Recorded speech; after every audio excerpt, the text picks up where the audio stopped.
Beleza, estamos gravando. Bom dia, boa tarde, boa noite.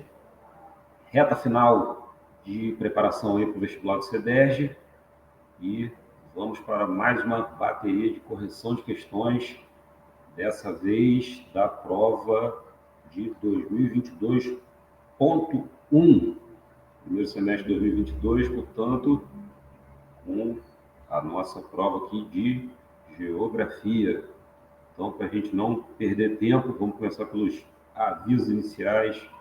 Pessoal aí que estiver assistindo, por favor, se inscreva no canal, dê like no vídeo, comenta aí, compartilhe com os amigos e com os colegas e vamos que vamos fortalecer o nosso canal aí para levar conhecimento do nosso projeto Emancipa Rio para o maior número de pessoas, para a gente conseguir atingir aí e contribuir com a formação do maior número de pessoas possível. Vamos lá, então. Feito isso, já se inscreveu no canal? Já clicou no sininho das notificações? Já deu like? Maravilha, então. Feito isso, vamos embora, então, para as questões de geografia. Deixa eu colocar na tela aqui. Está aí na tela. Eu sou o instrutor Arthur Schultz, do Polo Nova Friburgo. Estou gravando aqui no Centro de Cultura de Rio Grandina. Inclusive, tem um aviso para fazer sobre isso. Como eu fico aqui próximo da janela, para pegar uma iluminação melhor no meu rosto, também tem os inconvenientes, que pode ser que passe uma moto barulhenta, pode ser que passe um caminhão, aí, um ônibus barulhento, e se isso acontecer, a gente dá aquela pausa, espera passar, depois retoma a nossa fala aí, para a gente não perder nenhuma fala ao longo da correção das questões. Olha, está passando primeiro aí, não fez muito barulho. Então, vamos embora. Slide na tela. Vamos para a primeira questão. Vamos lá, vamos ler juntos e conforme for, a gente vai pausando aí para fazer um comentário ou outro ou acertar uma coisa ou outra aí para a gente ir ter a nosso direcionamento, né, para a resposta correta bem definido. Então, vamos lá. Mais ou menos seguindo aquele esquema que a gente já vem observando nas provas do CEDERJ, pelo menos na parte de geografia, vão alternando aí, né, entre texto e imagem, né? Uma questão com texto, uma questão com imagem. Então, nossa primeira questão aí já vem com um texto para a gente ler. Então, vamos lá. Considere o texto sobre as condições climáticas globais. Então, ó, já temos um indicativo aí do que a gente tem que se atentar na hora de buscar a nossa resposta correta, né? A gente está falando de condições climáticas globais, né? Então, mesmo que tenha uma resposta ou outra aí falando sobre alguma questão climática ou sobre alguma questão ambiental, a gente tem que se ligar numa questão que seja global, ou seja, que influencie no clima do planeta como um todo. Então, vamos lá. Em 1º de novembro de 2021, na abertura da COP26, a ativista indígena Tiksai Surui, espero que eu tenha pronunciado corretamente, defendeu a urgência de se garantir um futuro com menos desmatamento. Não é em 2030 ou 2050, é agora. Os povos indígenas estão na linha de frente da emergência climática e nós devemos estar no centro das decisões que acontecem aqui. Temos ideias para adiar o fim do mundo, afirmou Tiksai. E ela arremata: não existe justiça climática sem justiça social para os povos indígenas. Então, aí, matéria disponível no UOL e que foi adaptada aqui para a nossa questão do CEDERJ. Vamos lá. Seguindo o enunciado, então, a urgência expressa do discurso da ativista está diretamente relacionada à luta pela... Então, perceba, ela está falando da COP26, e o enunciado já indica para a gente que o texto sobre mudança, sobre condições climáticas globais. Então, a gente já meio que direciona o nosso pensamento para falar sobre o quê? Basicamente, aquecimento global, né? É o grande tema desses encontros, e condições climáticas globais geralmente levam à questão do aquecimento global, já que boa parte das demais condições que são avaliadas estão relacionadas a questões locais, né? Como a gente pode até, inclusive, observar aí por algumas das opções de marcação, né? Então, a urgência expressa no discurso ativista está diretamente relacionada à luta pela letra A, redução das emissões poluentes que causam chuvas ácidas, né? As emissões de poluentes, e principalmente de enxofre, né, para a atmosfera, que causam chuvas ácidas, são uma questão mais ligado a impactos locais, né? Ou seja, chuvas ácidas elas ocorrem localmente em áreas em que há muita dessas emissões de enxofre para a atmosfera, o enxofre se mistura lá com a umidade presente na atmosfera e quando da ocorrência de precipitações, essas chuvas caem com uma configuração química diferente ali e acaba gerando problemas locais, né? Você não tem chuvas ácidas em nível global, né? Então, só pelo enunciado ali já dá para ver que não era disso que a ativista estava tratando. B, condenação de indivíduos que massacram lideranças indígenas. Essa pode ser, de fato, uma questão que ativistas indígenas tenham que lidar e que precisem, né, pleitear também quando de situações para defesa, né, lá dos seus direitos. Mas não é o caso da questão aqui, né? Na questão aqui ela está tratando de condições climáticas globais. Então o massacre de lideranças indígenas não seria aí uma questão para condições climáticas globais, pelo menos não diretamente, né? C, eliminação dos mecanismos que agravam o aquecimento global. Opa, agora já começou a se aproximar do que a gente está querendo, né? No caso ali, dentro da COP, né, ou seja, dentro de um encontro que trata basicamente dessas questões de mudanças climáticas globais e todas essas ligadas diretamente aí à questão do aquecimento global, logo, essa aí tá bem condizente com o que a ativista queria dizer nessa fala específica dela na COP26 em 2021.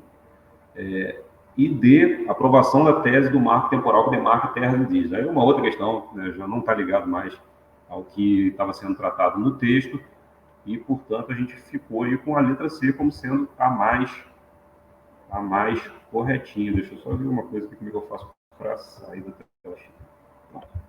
Vamos lá, então. Chegando aqui na próxima. Opa! Temos aí na tela, portanto, o nosso gabarito, letra C, eliminação dos mecanismos que agravam o aquecimento global. Então, percebam que nem sempre você vai encontrar nas alternativas ali, eu já comentei isso nos outros vídeos, você vai encontrar nas alternativas ali uma inconsistência, inconsistência lógica, ou algum erro mesmo, ou alguma informação inverídica. Nem sempre vai ser assim. Por vezes você vai encontrar nas opções de resposta só informações verídicas, mas que não respondem ao que está sendo pedido no enunciado. Então, condenação de indivíduos que massacram liderança indígena, como por exemplo está aí na letra B, essa pode ser uma questão que faça parte de uma ativista indígena, né? Só que não para responder a essa questão, né? Essa questão que a gente está falando sobre mudanças climáticas globais e das formas como lideranças indígenas vem querendo contribuir, né, com esse debate para tentar mitigar os problemas gerados aí pelas mudanças climáticas globais. Então, a gente tem que estar atento no qual alternativa que responde à questão, independente se as outras contêm informações corretas, certo? Então, fiquem sempre atentos a isso, porque isso não é só para essa questão, não é para todas as questões. E não só para o vestibular do CEDESP, para qualquer prova que você for responder aí, que for dessas opções de marcação, né? Se for prova objetivo, fique sempre atento a isso. Não necessariamente a opção tem que conter uma inverdade ou uma inconsistência lógica. Ela pode estar somente trazendo verdades para a gente, estando totalmente coerente, entretanto, não respondendo à questão que está sendo proposta. Então, vamos para a próxima? Bora para a próxima. Aí, ó, estamos seguindo aquele padrão que a gente já veio observando, né, que é uma questão com texto e uma questão com imagem. Então, temos aí uma questão com uma imagem. Então, vamos lá, observe a figura a seguir. Tem ali um um bovino, dois bovinos, né? Um aparentemente mais velho e outro mais novo, no qual o bovino mais velho olha para o mais novo e diz: um dia, meu filho, a Amazônia será sua, né?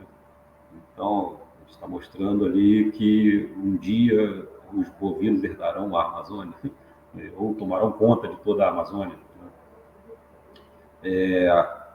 Seguindo então no enunciado aí, na charge, registra-se a crítica às transformações socioespaciais na Amazônia provocadas pela.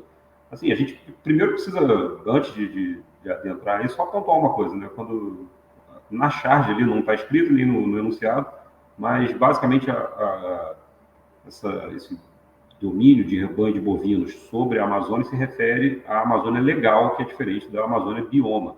Então, eu recomendaria a vocês dar uma pesquisadinha lá no Google, lá, dar uma olhadinha lá, diferença entre a Amazônia legal e bioma da Amazônia, né?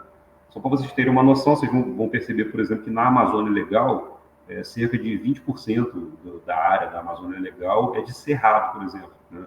Então, você tem outros biomas que compõem a Amazônia legal, que não necessariamente a floresta amazônica, né? Apesar de a floresta amazônica estar incluída na maior parte do que se conhece como Amazônia legal, é a floresta amazônica, mas não necessariamente é toda a Amazônia legal composta por floresta amazônica. Portanto, quando a gente fala assim, a Amazônia, você sabe do que a gente está falando. Então, estamos falando do bioma Amazônia, ou seja, da floresta equatorial amazônica, ou se a gente está falando da Amazônia legal, que é uma delimitação territorial diferente do bioma. No caso aqui, ele está tratando da Amazônia legal, né? Mas não tá, como não está descrito ali, né, na questão, eu achei por bem trazer essa informação para vocês e deixar a recomendação de que vocês pesquisem, né? Para vocês poderem visualizar, inclusive em mapas, as diferenças entre o bioma da Amazônia e a Amazônia legal. Mas vamos lá, vamos responder a questão. E isso aí na hora da prova não é para ficar pensando nisso não. Na hora da prova a gente não tem tempo a perder, né? Você lê a questão, identifica os erros e vai na resposta correta. Então vamos lá, na charge, registre-se a crítica às transformações socioespaciais na Amazônia, legal, provocadas pela. Então vamos lá. Letra A, retração das políticas públicas. Não é o que está sendo retratado ali na charge, certo? A charge está dizendo ali de um rebanho de bovinos que irá dominar a Amazônia, né? B, expansão da pecuária extensiva. Agora sim, né? Pecuária a gente sabe que é justamente essa atividade econômica de criação de rebanho de bovinos para venda, né? Inclusive, o Brasil tem o maior rebanho bovino aí, comercial do mundo, né? Respondendo aí, talvez pelo maior exportador também, né, de carne bovina do mundo. Então, é sabido, né, que no território brasileiro haveria, né, uma expansão das áreas para criação, né, de rebanhos bovinos, já que é um mercado crescente e bastante lucrativo, né? Então, vamos lá, letra C. Por enquanto estamos com a letra B, né? C, destruição da camada de ozônio. Não é isso que está sendo tratado ali, apesar de haver alguns estudos que demonstram que alguns impactos ambientais na atmosfera gerados pelo rebanho de bovinos, no processo aí de digestão do... Olha o carro barulhento aí. Já passou, podemos continuar. O processo de digestão ali dos bovinos ao se alimentarem, né, de grama, né, e do pasto, acaba gerando alguns gases que são eliminados aí para a atmosfera, mas não é o caso que está sendo retratado ali, né? Ele está falando de, um dia, meu filho, a Amazônia será sua, ou seja, está falando da expansão, né, dos rebanhos de bovinos sobre a área da Amazônia legal. D, redução das atividades industriais. Não é o caso que está sendo retratado ali, o caso ali é claramente de expansão da pecuária sobre uma área que tradicionalmente não era, né, usada para a criação, né, de rebanhos de bovinos. Portanto, ficamos aí com a letra B. Vou só colocar aqui na tela aqui para ver se estamos no caminho certo. Tá aí, ó. Tá marcado aí para a gente, então, o gabarito letra B. Só marcar, ser feliz e pular para a próxima questão, que é o que faremos agora. Então, vamos lá. Terceira questão à tela, seguindo aquela tendência, né? Uma questão de texto, uma questão de imagem, uma questão de texto de novo. Considere o texto sobre a dinâmica demográfica dos refugiados. Então, está tratando aí especificamente de um tema da geografia, que é o tema de migrações, migrações entre locais, né? Ou seja, locais que possuem fatores de repulsão de pessoas e outros locais que possuem fatores de atração de pessoas, né? Então, considere um texto aí sobre a dinâmica demográfica de refugiados. Vamos lá. Na África e no Oriente Médio, estados divididos em grupos religiosos e étnicos rivais sediam disputas com o objetivo frequente de subjugar, expulsar ou exterminar os adversários, motivando a migração forçada. O Oriente Médio, alvo de disputas geopolíticas e invasões externas nas últimas décadas, é a origem de grande parte dos atuais conflitos e, consequentemente, dos refugiados. A ONU estimou existirem 16,7 milhões de refugiados internacionais no final de 2013, respondendo aí por 7,2% dos migrantes. Então a gente sabe que basicamente os dois principais motivos, né, para fuga de pessoas em um determinado lugar é a questão econômica, né, ou seja, fugir da pobreza, e questão de guerras, fugir de guerra, fugir de insegurança, né? Então, as pessoas buscam sempre lugares mais prósperos e mais seguros, né? Isso é a base do... Apesar de você ter também alguns refugiados climáticos, vamos dizer assim, mas basicamente questões econômicas e questões de guerras, e por vezes elas estão uma ligadas à outra, porque guerra geralmente destrói a economia de um país, né? Então, esses são os dois principais motivos e por vezes eles estão diretamente ligados um ao outro. Então vamos lá, seguindo aí no enunciado, no Oriente Médio, a partir da década de 2010, então já temos um marco temporal aí para levar em consideração, registra-se o maior deslocamento de refugiados com origem na... Então, ó, temos duas coisas aí para levar em consideração. O marco temporal, na década de 2010, e o marco espacial também, no Oriente Médio. Perceba que lá em cima no texto, ele começa dizendo na África e no Oriente Médio. Então, estava englobando duas áreas aí, África e Oriente Médio. Mas no enunciado da pergunta mesmo, né, do que ele quer saber, é no Oriente Médio. Então, temos que focar em Oriente Médio. Certo? Vamos lá.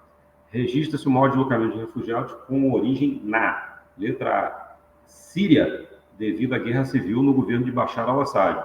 A princípio, tudo correto. De fato, a guerra civil síria gerou um número imenso de refugiados, de pessoas buscando fugir, né, da situação de insegurança do país e também da ditadura imposta lá por Bashar al-Assad, que já está no poder já desde a década de 60, 70, se não me engano, né? Depois a gente pode até dar uma pesquisada nisso aí. Então, são boa parte daqueles países ali, né, do Oriente Médio e da África são governados na mão de ferro ali, né, por ditadores, e isso aí chega um momento que, por vezes, as pessoas começam a buscar mais liberdade, mais democracia, e isso gera conflitos ali, porque esses governos eles tendem a investir muito nos exércitos e, portanto, ter condições de reprimir, né, manifestações contra o governo. E no caso ali da Síria, basicamente em 2011, 2010, 2011 mesmo, eclodiu um conflito ali de pessoas buscando, se manifestando por mais liberdade, por mais democracia na Síria e sendo reprimidas, gerando uma guerra civil que vem perdurando aí basicamente até hoje, e um grande número de refugiados. E, no caso, a Síria é um país do Oriente Médio. Então, por enquanto, letra A é a nossa resposta. B, Turquia, em função da rigidez do governo de Erdogan. A Turquia, na verdade, é um dos países que mais recebe refugiados, né? Em especial também da Síria ali. Então, graças à prosperidade econômica da Turquia, as aproximações da Turquia com o Ocidente, né? Apesar de mais recentemente também a Turquia ter feito algumas aproximações com a Rússia, né? Isso balança um pouquinho, né, a relação da Turquia com o Ocidente, mas já há bastante tempo que a Turquia tem boas relações com o Ocidente, e a prosperidade econômica da Turquia leva a ela ser um destino atrativo, né, para as pessoas, uma área com atração de de refugiados e, portanto, não seria aí a origem, né, de deslocamento de refugiados. Né? C, Líbia, devido à morte do líder revolucionário Muammar Gaddafi. Então, não sei se vocês lembram da morte do Gaddafi, realmente gerou também uma guerra civil na Líbia, né, conflitos dentro da Líbia, só que devemos lembrar que a Líbia não fica no Oriente Médio, a Líbia fica na África, e, portanto, não teria como responder essa questão com Líbia, né, já que isso é uma questão importante. Né? A gente precisa estar atento às coisas que acontecem no mundo, mas a gente precisa saber localizar essas coisas. Né? Então, eu recomendo sempre vocês deem sempre uma olhadinha, sempre que vocês pegarem alguma notícia aí sobre algum país, uma situação que está acontecendo num país aí, dá uma olhadinha lá onde fica, né?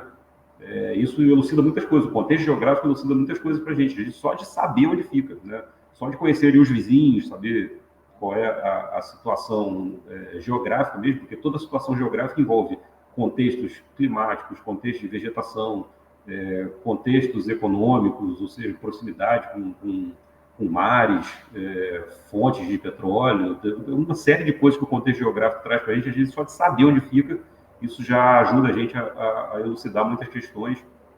Então, eu recomendo sempre que vocês pegarem uma notícia sobre um determinado país, primeira coisa, corre lá no Google, digita lá o mapa, ou digita o nome do país no Google e bota em imagens, que ele já vai gerar para você um mapa para você poder visualizar, né, a localização e, por conseguinte, já começar a compreender o contexto geográfico. Vamos lá, D, Arábia Saudita em decorrência da pressão externa de Donald Trump. A Arábia Saudita não é A Arábia Saudita tem muitos problemas aí relacionados a direitos humanos, principalmente mulheres, né? São considerados cidadãos de segunda classe, né, na Arábia Saudita e em alguns outros países árabes ali do Oriente Médio, mas não chega a ser um local de muita saída aí de refugiados. Portanto, o que responde aqui para a gente é a questão, ou seja, o maior deslocamento de refugiados tem origem na Síria, devido à guerra com o governo de Bashar al-Assad. Deixa eu seguir aqui, vamos lá. Tá aí, ó, gabarito na tela, letra A para a gente. Vamos seguir então para a próxima questão. Tá aí, mais uma questão com imagem. Observe a figura sobre os casos de notificação de Covid-19 por estados no Brasil. Então, o que a gente tem aí? A legenda ajuda a gente a perceber que quanto mais escuro tiver um estado, maior as notificações de casos de Covid, quanto mais claro, menor as notificações. Sendo que esse dado aqui, se eu não me engano, se refere a números absolutos, ou seja, a quantidade mesmo de gente que notificou. Logo, estados mais populosos, ou seja, estados com mais pessoas, vão ter, por conseguinte, maior número de notificações, né? Se você tem uma área aí com pouca população, a tendência é que você tenha menos números absolutos de notificações de casos de Covid, porque tem menos gente para pegar Covid, obviamente, né? Então, a tendência é que os estados mais populosos indiquem o maior número de casos de Covid, por ter mais gente para contrair a doença e poder notificar os casos. Vamos lá, então a gente percebe ali pelo mapa ali o quê? Deixa eu tentar colocar aqui para a gente, aqui, ó, a setinha aqui, a setinha lá. São Paulo aqui e Minas Gerais com mais escuros, né? São os estados mais escuros. Aqui São Paulo mais escuro, Minas Gerais também bastante escuro. São os dois maiores, né? Que é o que está pedindo aí o enunciado. As unidades da federação que registram os dois maiores números de casos de notificação pertencem à seguinte região. Então, São Paulo e Minas Gerais, juntamente com o Espírito Santo e Rio de Janeiro, pertencem à região Sudeste, certo? Então, essa é uma questão que, basicamente, você precisa saber localizar as unidades da federação ali, né? Precisa saber localizar os estados aqui do Brasil e saber a regionalização deles, né? Conhecer a regionalização desses estados. E aqui, nesse caso, o CEDEST se utiliza da regionalização do IBGE, né? Que divide aí o Brasil em Norte, Nordeste, Centro-Oeste, Sudeste e Sul. Dê uma olhadinha nisso também, vai lá no Google, lá, digita lá, regionalização do Brasil IBGE, vocês vão ver quais estados fazem parte de quais regiões, né? Então, basicamente aqui, o que a gente precisava saber, observar que os estados ali mais escuros são os que têm maior notificação, esses dois estados mais escuros, saber identificar eles como São Paulo e Minas Gerais, e saber que São Paulo e Minas Gerais fazem parte da região Sudeste. Então, essa é uma questão basicamente de saber reconhecer estados e saber em qual região eles fazem parte. Vamos lá. Tá aí o gabarito na tela, portanto, letra B, Sudeste. Bora para a próxima. Mais uma questão com texto. Então, é uma imagem, um texto, uma imagem, um texto. Então, vamos lá. Considere o texto sobre rede urbana. A rede urbana pode ser definida como a interligação entre as cidades que se estabelece a partir dos fluxos de pessoas, mercadorias, capitais e informações. Assim, todas as cidades da rede urbana de um país ou do mundo estabelecem entre si algum tipo de relação, que depende da função que cada cidade possui. As cidades de uma rede urbana constituem-se em uma espécie de hierarquia, na qual uma cidade é mais ou menos atrativa dependendo do papel que ela exerce.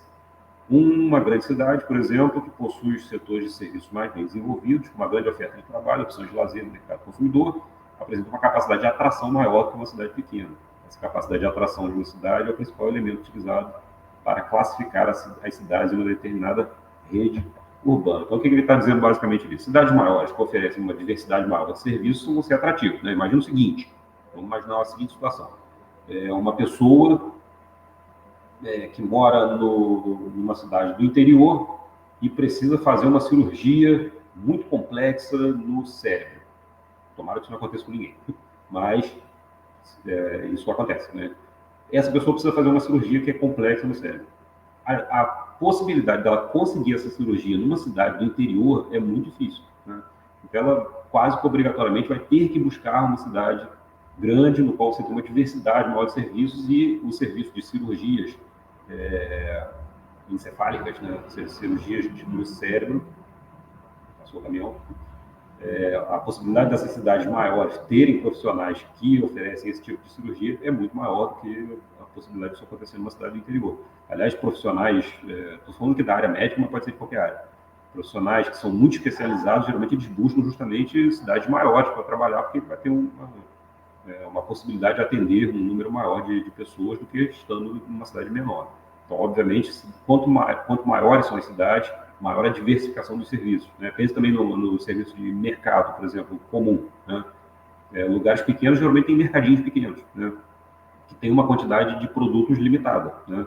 Então, se você busca um determinado produto que é muito específico, você tem uma chance maior de encontrar esse produto num mercado maior, num mercado grande, num grande supermercado. E esses grandes supermercados, geralmente, vocês vão encontrar eles nas cidades maiores, né?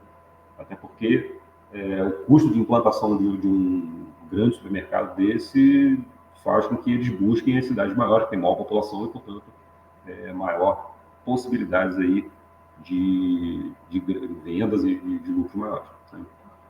Então, vamos lá. Seguindo, então, aqui o enunciado. Na hierarquia urbana do Brasil, a cidade classificada como metrópole regional é. Então, a gente precisa conhecer, então, a hierarquia de cidades, né? Nós temos, basicamente, aí cidades pequenas, médias e grandes, e a formação das metrópoles, né? Que são aquelas áreas com maior influência sobre as áreas de lá, ou seja, são aquelas metrópoles que exercem influência sobre um grupo maior por serem atrativas pela diversificação dos serviços que oferecem, né?